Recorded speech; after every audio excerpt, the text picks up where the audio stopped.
Bonsoir. Vous est-il déjà arrivé de faire un rêve tellement réaliste que vous aviez du mal à savoir si c'était seulement un rêve ou la réalité, ou alors de vivre des moments dans votre vie de tous les jours et avoir cette sensation étrange de l'avoir déjà vécu?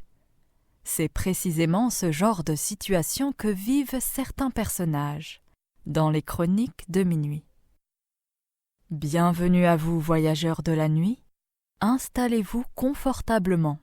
Préparez-vous pour un voyage au cœur de l'imaginaire et du monde des rêves. Je vais vous raconter l'histoire de Connor Campbell.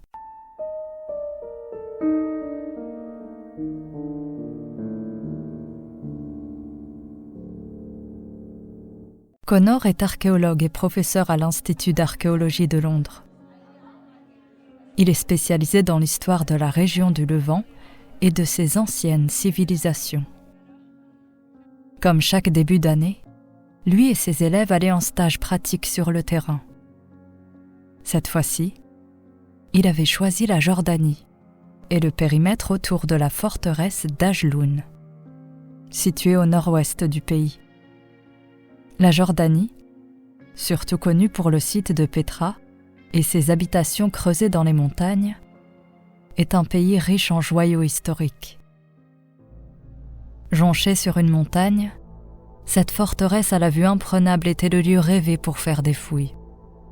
Les étudiants de Connor brossaient les murs poussiéreux de la forteresse d'Ajloun, quand ils tombèrent sur une ancienne inscription gravée sur une partie cachée de la structure. L'inscription, en araméen, mentionnait un artefact d'une grande puissance, l'anneau de Salomon.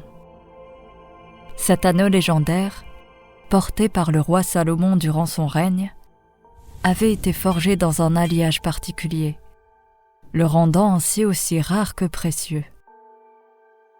On lui conférait des pouvoirs mystiques extraordinaires.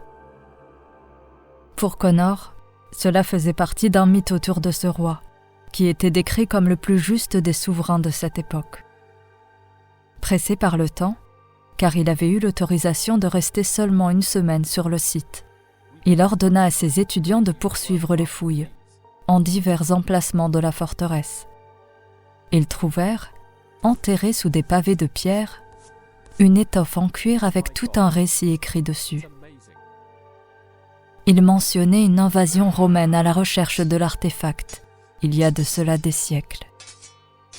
La forteresse faillit tomber, et un des gardiens de l'anneau prit la fuite en empruntant un passage secret.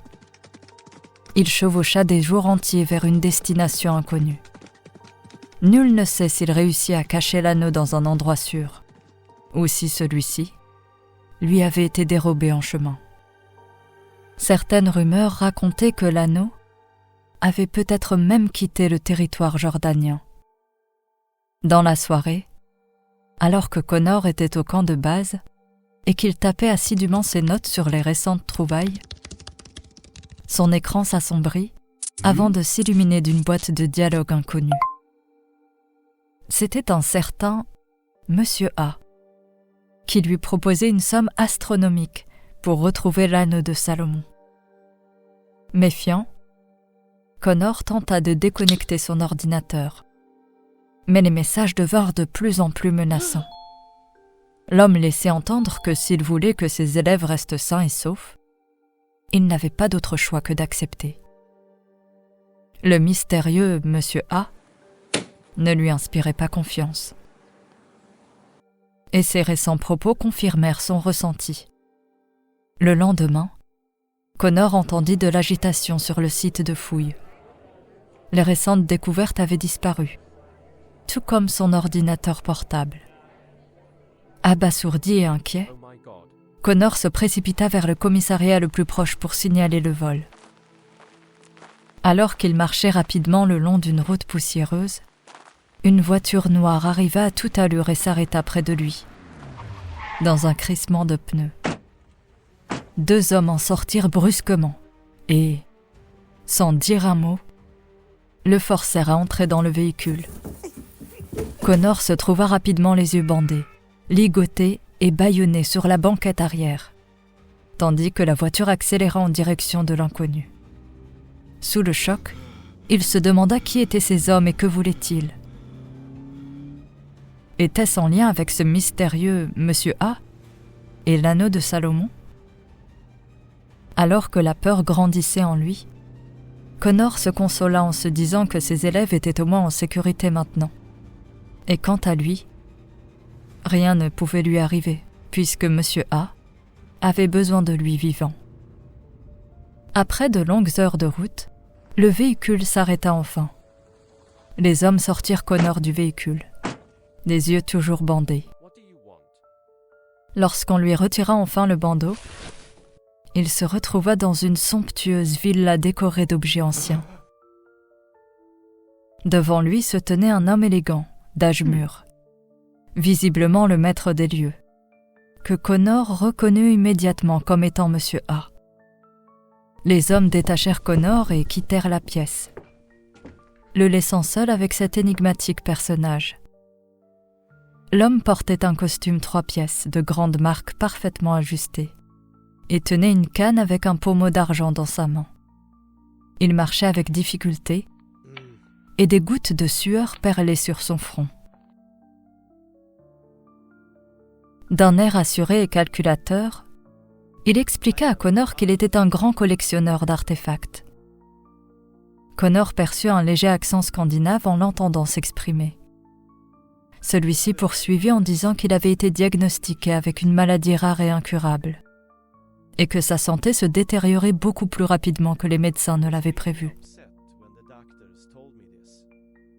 Connor resta silencieux, attendant que Monsieur A ait terminé de parler.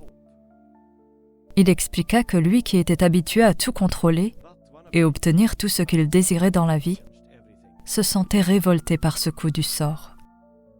Au début résigné, il retrouva espoir lorsque l'une de ses équipes trouva un papyrus dans les ruines d'un ancien temple, mentionnant l'anneau de Salomon. Les pouvoirs de celui-ci seraient bien supérieurs à ceux décrits dans les mythes à travers les âges. Il devint totalement obsédé par cet anneau et était convaincu que son pouvoir pouvait le guérir. Monsieur A indiqua également avoir trouvé des inscriptions sur un site près d'une montagne. Mais ce dialecte rare était indéchiffrable par la plupart des spécialistes travaillant pour lui. On lui confia que Connor connaissait des dialectes très anciens et savait les déchiffrer. Monsieur A annonça donc à Connor qu'il ferait partie d'une expédition qui irait à Wadi Rum, ici même en Jordanie, pour déchiffrer les inscriptions et enfin trouver l'anneau de Salomon. Connor tenta de lui expliquer que tout cela n'était qu'une légende, et que même si cet anneau existait, il n'avait aucun pouvoir. Il ajouta qu'il était désolé pour lui, mais qu'il devait accepter son sort et le laisser partir. Les sourcils de Monsieur A se froncèrent, exprimant clairement son mécontentement. De toute évidence, cet homme n'était pas habitué à ce qu'on lui refuse quoi que ce soit. Il tenta de l'amadouer en lui disant qu'il avait prévu une compensation financière avec une très généreuse somme d'argent, que Connor pourrait utiliser pour ses recherches à l'Institut d'archéologie. Mais cela n'impressionna absolument pas Connor, qui insista de nouveau et supplia Monsieur A de le laisser partir. Visiblement contrarié, Monsieur A quitta la pièce et laissa Connor seul, probablement pour lui donner un peu de temps pour revoir sa décision. Dès que Monsieur A quitta la pièce, des écrans s'allumèrent juste devant Connor. C'étaient des caméras de surveillance montrant le site près de la forteresse. Connor comprit que Monsieur A était très sérieux et qu'il n'hésiterait pas à s'en prendre à ses élèves. C'est donc contraint que Connor décida d'entrer dans le jeu de Monsieur A et de le suivre dans son délire. Un peu plus tard, un homme arriva avec un plateau repas et demanda à Connor ce qu'il devait annoncer à Monsieur A. Connor répondit qu'il acceptait de rejoindre l'expédition à la recherche de l'anneau. Alors que la journée touchait à sa fin, il fut décidé de quitter la villa sur le champ. L'équipe formée par Monsieur A allait camper sur place près du Wadi Rum.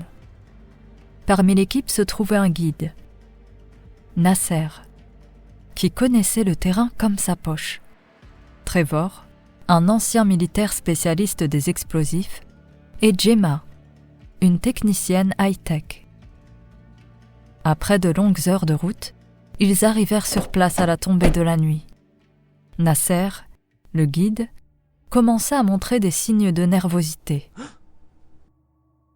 Il s'expliqua en disant que selon les croyances locales, les lieux isolés étaient à éviter absolument, surtout la nuit. Il y avait des esprits qui allaient et venaient. On ne les voit pas distinctement, mais les gens ressentent leur présence. Certains avaient même surnommé cet endroit la vallée des ombres. Les autres membres de l'équipe se moquèrent ouvertement de Nasser. Connor, quant à lui, se sentait prisonnier et se demandait comment il allait sortir de ce pétrin. Après avoir dîné, le camp plongea dans le calme et ils tentèrent de s'endormir dans leur duvet sous une grande tente traditionnelle.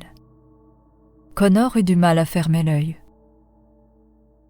et il semblait entendre des bruits peu rassurants, très certainement ceux d'animaux nocturnes. Mais il entendait aussi des bruits de pas tout autour de la tente et des chuchotements, comme si tout un groupe de personnes était venu les observer. À peine endormi, Connor se réveilla aussitôt. Il aurait juré avoir entendu quelqu'un lui parler dans le creux de l'oreille et lui dire de quitter les lieux avec une voix menaçante. Il se demandait s'il y avait une part de vérité dans ce que le guide avait dit en arrivant ici. Mais sous le poids de la journée stressante qu'il avait vécue, il se rendormit. Aux premières lueurs du jour, Connor fut réveillé par une forte odeur de café. Monsieur A avait mis une énorme pression à toute l'équipe et attendait des résultats rapides. Connor tenta d'en savoir plus sur l'identité de Monsieur A. Il apprit que son nom complet était Thorsten Anderson. Cet homme d'affaires d'origine suédoise était un collectionneur d'objets anciens et il n'hésitait pas à mettre le prix pour obtenir des artefacts réputés pour avoir des pouvoirs mystiques. Le bruit courait qu'il avait même réussi à mettre la main sur l'arche d'alliance et le calice, et qu'il les gardait précieusement dans un coffre dans sa résidence privée à Stockholm. Après le petit déjeuner et ses intrigantes révélations, Connor fut conduit par l'équipe près d'un énorme rocher. Le sommet du rocher avait la forme d'une tête de cobra. Connor s'attendait à voir des inscriptions en nabatéen. Mais le dialecte utilisé était totalement incompréhensible et effacé par endroits. Cependant, pour éviter de contrarier Monsieur A, il fit mine de comprendre ce qui était écrit, tout en précisant qu'il lui faudrait du temps pour tout déchiffrer correctement. Un camp de base fut installé à proximité pour se protéger de la chaleur, et Connor était sous étroite surveillance. Il était dans une impasse, mais plus il observait les inscriptions, plus il parvenait réellement à en comprendre le sens. En lisant la première phrase, il se rendit compte qu'il s'agissait bien d'un dialecte nabatéen, mais que l'inscription était rédigée à l'envers. Au fil de la traduction, Connor apprit que l'anneau de Salomon avait été forgé par un redoutable Ifrite, qui lui avait prêté allégeance et était l'un de ses sujets les plus fidèles. Quoi qu'il advienne de l'anneau, celui-ci serait toujours lié à celui qui l'avait fabriqué. Il y avait également des avertissements pour ceux qui se mettraient en tête d'aller à sa recherche. Le sort qui les attendait était décrit comme pire que la mort. Il apprit également que cette tête de cobra était la clé. D'une manière ou d'une autre, elle indiquait l'endroit où était caché l'anneau. Une caverne souterraine. Après plusieurs lectures et relectures, Connor trouva une possible indication sur la manière d'accéder à cette caverne, liée à la direction de la tête de cobra. L'équipe de cette expédition était gardée 24 heures sur 24 par des agents de sécurité qui veillaient à ce que tout se passe bien. et informait régulièrement M. A des avancées sur la traduction. D'ailleurs, celui-ci fut plus que ravi d'entendre que les recherches avançaient dans le bon sens. Il tenait absolument à être présent pour assister à la découverte de la caverne et voulait être le premier à tenir l'anneau dans ses mains, espérant ainsi voir tous les pouvoirs enfermés dans celui-ci s'imprégner en lui comme par magie. Le soleil commençait à se coucher, et Connor comprit que ce rocher était un ancien cadran solaire qui allait leur révéler l'emplacement exact de l'anneau. L'ombre du rocher en forme de cobra pointait en direction d'un ancien puits, tout droit devant à quelques mètres. Une énorme dalle en pierre était placée dessus. Ils tentèrent de la soulever, mais cela était impossible. Trevor, l'ancien militaire, suggéra de placer du C4 pour libérer l'accès. Entre-temps, l'hélicoptère de M. Anderson se posa au loin, et il arriva sur le camp avec ses 2 gardes du corps. Il fut mis au courant de l'avancée des recherches, l'œil frémissant en voyant qu'il touchait bientôt à son but. Tous se mirent à l'abri, et Trevor appuya sur le bouton de détonation. La dalle explosa en 1000 morceaux. Il ne restait plus qu'à déblayer. Gemma, l'ingénieur high-tech, suggéra à M. Anderson d'attendre le lendemain pour y accéder. Mais celui-ci refusa. Il ne voulait pas perdre une seconde de plus. Tout le monde se lança des regards qui en disaient long sur ce qu'il pensait réellement. Descendre en pleine nuit dans un endroit inconnu et potentiellement dangereux était de la pure folie. Connor s'adressa à M. Anderson en lui disant qu'il avait rempli sa part du marché, et il demanda à être libéré. Mais celui-ci n'était pas du même avis. Il se pouvait qu'une fois en bas, il ait encore besoin de lui. Connor, bien que très inquiet et en colère, ne plaida pas plus sa cause. Il était entouré d'hommes lourdement armés, et ne pouvait donc pas s'échapper sans risquer d'être blessé ou pire. M. Anderson demanda à Gemma de scanner la topographie de la grotte pour voir s'il n'y avait pas de risque d'éboulement ou d'autres dangers. Elle fit descendre dans le puits un petit drone. Après vérification, la structure paraissait stable et tout le monde s'équipa pour descendre. Ils avaient des casques munis de lampes frontales, des radios, des harnais de sécurité et M. Anderson lui-même descendit avec le groupe. Trevor et Gemma descendirent en premier, avec du matériel chargé dans leur sac à dos. Il y avait des marches en pierre en colimaçon qui permettaient de descendre dans le puits. Ils placèrent des lumières un peu partout pour avoir une bonne visibilité. Soudain, l'un d'eux crut entendre une voix. Mais ils se dirent qu'il ne devait s'agir que du bruit du vent, qui s'engouffrait dans le puits.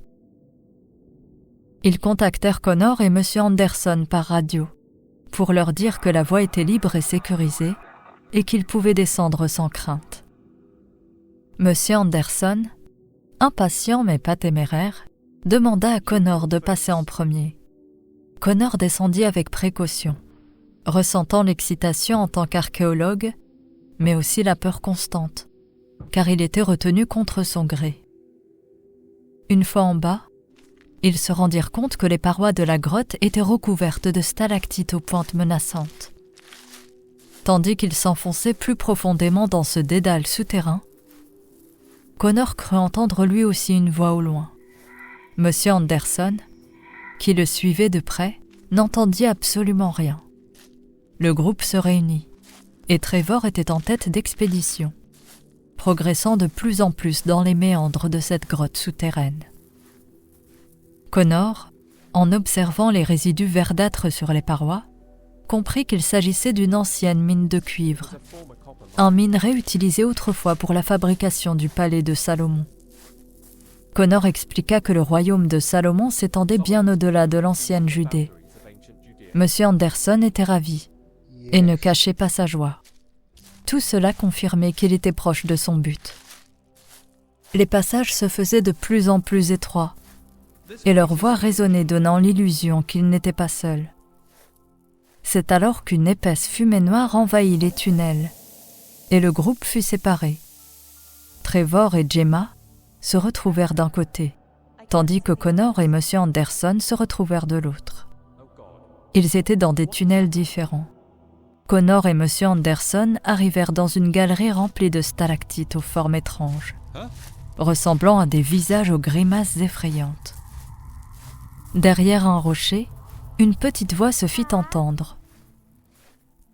Connor et M. Anderson furent terriblement surpris. Et M. Anderson demanda à Connor d'aller voir si c'étaient les autres membres du groupe. Connor, d'un pas hésitant, contourna le rocher et resta bouche bée face à sa découverte.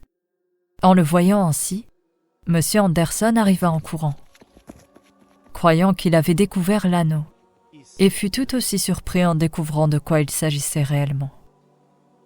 C'était un jeune garçon couvert de suie, attaché avec des chaînes en fer au niveau des mains et des pieds. Le garçon, qui avait l'air endormi, se réveilla et leva la tête. Il paraissait très amaigri et à bout de force. Il demanda à Connor de le libérer. Mais Connor ne bougea pas d'un iota, trouvant cette scène surréaliste et bizarre. M. Anderson ordonna également à Connor de le libérer. Le garçonnet faisait peine à voir, mais Connor resta sur ses gardes. Il voyait dans les yeux de cet enfant une certaine malice qui lui faisait froid dans le dos. Et plus il le regardait dans les yeux, plus il commençait à sentir une emprise s'emparer de lui. Et, sans même s'en rendre compte, il se retrouva à essayer de briser les chaînes avec une pierre. Mais il se ressaisit au dernier moment et s'éloigna un peu avec M. Anderson pour lui parler en privé. Il lui dit de réfléchir un peu. L'entrée du puits était condamnée par un énorme rocher. Il était donc impossible que cet enfant ait été placé là récemment. Et pourquoi était-il enchaîné avec des chaînes de fer? Tout cela ne présageait rien de bon. Connor se remémora les inscriptions sur le rocher en forme de cobra et la mention faite d'un redoutable Ifrit.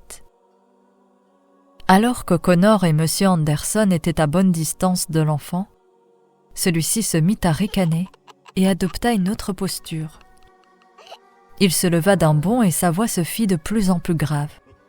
Il reprit sa forme originelle, celle d'un être très grand, aux oreilles pointues et à la peau scarifiée. Connor et M. Anderson, terrifiés, restèrent figés par la peur. L'Ifrit s'adressa à M. Anderson et lui dit qu'il savait pourquoi il était là. Il lui assura qu'il le guiderait personnellement vers l'anneau. M. Anderson, au début hésitant, accepta la proposition et s'avança pour détacher une ancienne et terrifiante créature. Connor tenta de l'en empêcher en lui disant que si celui-ci était enchaîné, c'est qu'il devait y avoir une bonne raison. Et d'après les légendes, ces êtres ne sont pas dignes de confiance. Mais M. Anderson n'écoutait même plus Connor.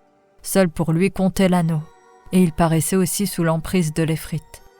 Il saisit une pierre et frappa aussi fort qu'il le put sur la chaîne. Connor ne pouvait pas le laisser faire. Il décida d'intervenir et le poussa sur le côté. Mais près d'eux se trouvait une étendue d'eau comme un lac souterrain qui traversait cette galerie. M. Anderson glissa et tomba dans l'eau. Connor tenta de le secourir, mais il disparut sous l'eau. Connor, catastrophé, voulut fuir pour rejoindre les autres. Mais il se rendit compte qu'un des maillons de la chaîne était ouvert, et l'Ifrit parvint à libérer son bras droit. Son bras s'allongea de plus en plus, et il saisit Connor par le cou, serrant tellement fort que celui-ci perdit connaissance. Trevor et Gemma, grâce à une caméra thermique, réussirent à retrouver la trace de Connor. Il était inconscient au sol. Il se réveilla en les entendant s'approcher. Ils lui demandèrent où était M. Anderson. Connor leur dit que malheureusement, celui-ci était tombé dans l'eau. Gemma observa le fond et aperçut une lumière intense, comme si elle donnait accès à une autre galerie inaccessible autrement qu'en nageant dans cette étendue d'eau. Elle jeta à l'eau un de ses gadgets téléguidés. Une fois au fond de l'eau, il ressortit de l'autre côté. Et, Avec la caméra installée dessus, elle observa une galerie couverte de cristaux de roche. Mais ils ne virent aucune trace de M. Anderson. Elle expliqua alors qu'il fallait plonger sous l'eau et passer de l'autre côté pour tenter de retrouver M. Anderson dans la galerie de cristal de roche. Il fut décidé qu'elle et Connor allaient y aller, tandis que Trevor allait rester sur place par mesure de sécurité. Connor tenta de leur parler de l'Efrit, mais dans la pièce, il n'y avait personne d'autre et plus aucune trace des chaînes de fer.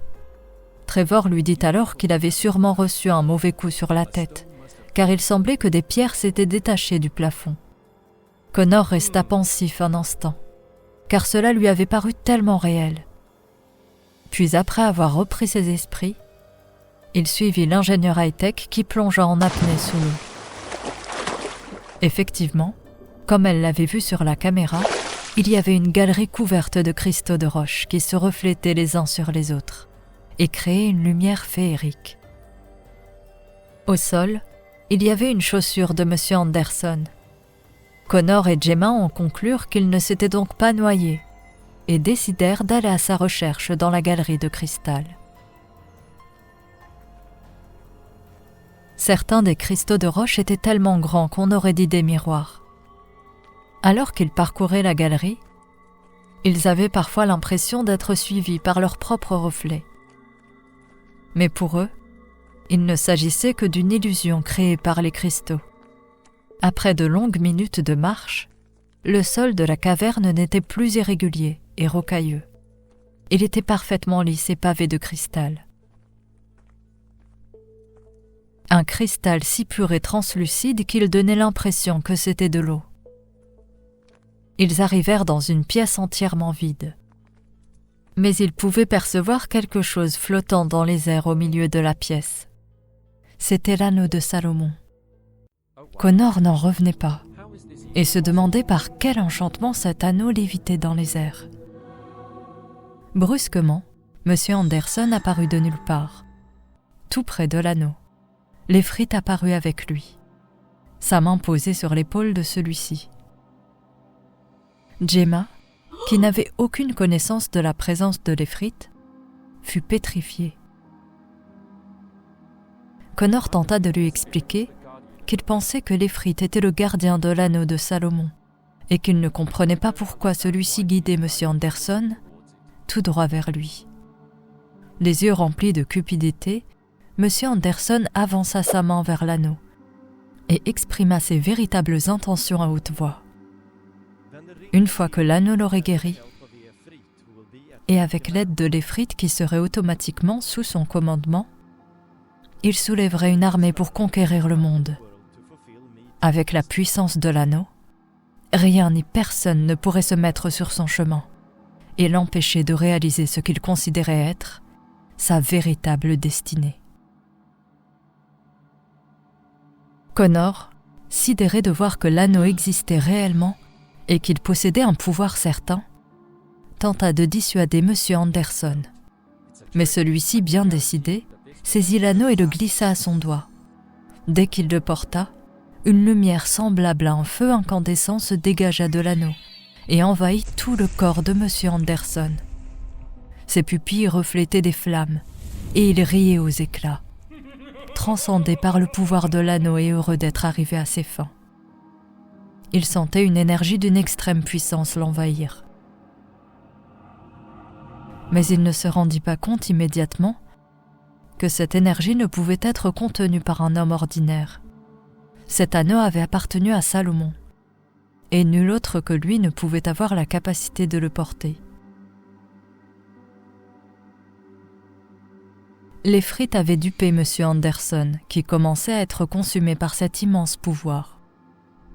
Il poussait des cris de douleur insupportables. Gemma détourna le regard choqué et horrifié par cette scène. En quelques secondes, il fut réduit en un tas de cendres sur le sol immaculé de cristal. L'anneau tomba au sol. L'Efrit, toujours là, fit de nouveau léviter l'anneau d'un simple geste de la main.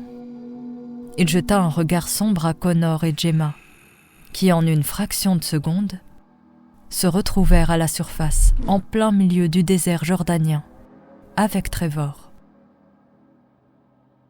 Ils aperçurent au loin une ombre qui les observait, puis elle disparut.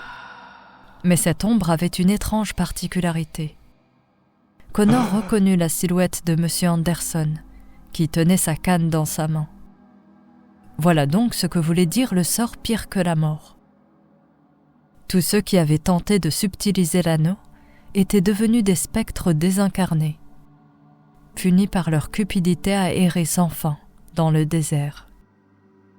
Ils marchèrent ensuite de longues heures sous un soleil de plomb, jusqu'à tomber sur un berger et ses chèvres. Trevor emprunta une voiture, et ils retournèrent tous au camp de base. Le rocher à la tête de cobra avait disparu, ainsi que le puits. Connor récupéra son ordinateur, avec tout son travail effectué sur ce site, y compris des photos des inscriptions manquantes. Gemma lui dit qu'elle avait un logiciel capable de reconstituer les inscriptions. Elle le téléchargea sur son ordinateur. Puis, avec Trevor, ils déposèrent Connor à la forteresse où ses étudiants, sains et saufs, se demandaient où il était passé. Il trouva un prétexte pour justifier son absence. Un confrère lui avait demandé d'authentifier une ancienne poterie. Il valait mieux pour eux qu'ils ignorent cette histoire invraisemblable, que même Connor avait encore du mal à digérer. Il alla dans sa tente et consulta les photos. Grâce au logiciel, les inscriptions furent reconstituées. C'est ainsi qu'il apprit que l'anneau était destiné à un descendant de Salomon, capable de reprendre le flambeau laissé par son ancêtre. Si une personne ne faisant pas partie de sa lignée tentait de s'emparer de l'anneau, elle serait consumée par les mêmes flammes utilisées pour forger l'anneau. Entre-temps, l'anneau serait précieusement gardé par son gardien, et le palais de Salomon, transporté sous terre par les frites, serait déplacé à nouveau d'un simple claquement de doigts vers un endroit secret, empêchant quiconque de tenter de s'en emparer à nouveau. Connor prit la décision de ne pas parler de ses récentes découvertes à ses collègues. L'histoire de l'anneau de Salomon devait tomber dans l'oubli, pour empêcher qu'un autre mégalomane millionnaire ne parte à sa recherche.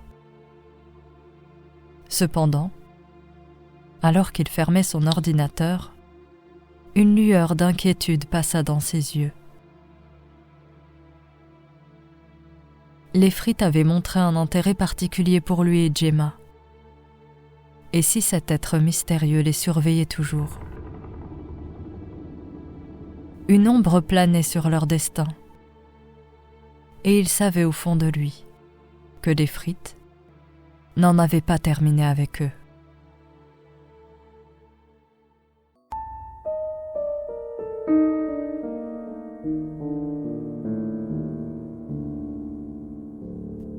Merci d'avoir suivi cet épisode. N'hésitez pas à mettre un pouce bleu et à vous abonner. Quant à moi, je vous dis à bientôt pour un nouvel épisode des Chroniques de minuit.